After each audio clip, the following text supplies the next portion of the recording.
খিচুড়ি খেতে কে না পছন্দ করে, আর যদি সেটা হয় বোম্বাই মরিচের খিচুড়ি, তাহলে তো কোনো কথাই নেই। সো হ্যালো এভরিওয়ান, চলে এসেছে আপনাদের প্রিয় ফারজান আক্তার মিম নতুন একটা ভিডিও নিয়ে। আমি আজকে খিচুড়ি লাভারদের জন্য একটা হিডেন প্লেসের লোকেশন দিব তোমাদের। এটা হচ্ছে নাগা খিচুড়ি বা বোম্বাই খিচুড়ি, যেই যাই বলো না কেন, যারা আমার মতন জাল খেতে অনেক পছন্দ করো বা জালখোর আছো, তাদের জন্য এটা মাস্ট কুইং একটা প্লেস হবে। আমি বলবো এরকম খিচুড়ি তোমরা কখনোই খাওনি। অন্যরকম খিচুড়ির স্বাদ পেতে হলে অবশ্যই এই খিচুড়িটা তোমাদের মাস্ট বি ট্রাই করতে হবে।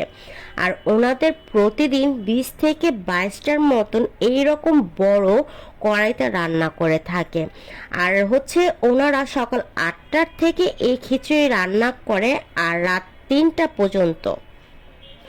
ওনাদের খিচুড়ি এত বেশি চাহিদা যে 30 মিনিটের মধ্যেই শেষ হয়ে যায়। আমি যখন গিয়েছি তখন তারা মাত্র রান্না করার জন্য কড়াইটা বসাবে, তো আমি সাথে সাথে ভিডিওটা করে ফেলি। আর এই খিচুড়িটা সবচেয়ে খেতে মজা লাগে মরিচের ভর্তা দিয়ে, আর খিচুড়ির সাথে 2টা বোম্বা মরিচ দেয়। আর কি লাগে বলেন? তো আমার ভিডিওটা আপনাদের কেমন লেগেছে অবশ্যই কমেন্টে জানাবেন। আর অবশ্যই আমি বলবো তোমরা এই খিচুড়িটা অবশ্যই ট্রাই করবে। আজকের ভিডিওটা এই পর্যন্তই ছিল। আল্লাহ হাফিজ সবাইকে।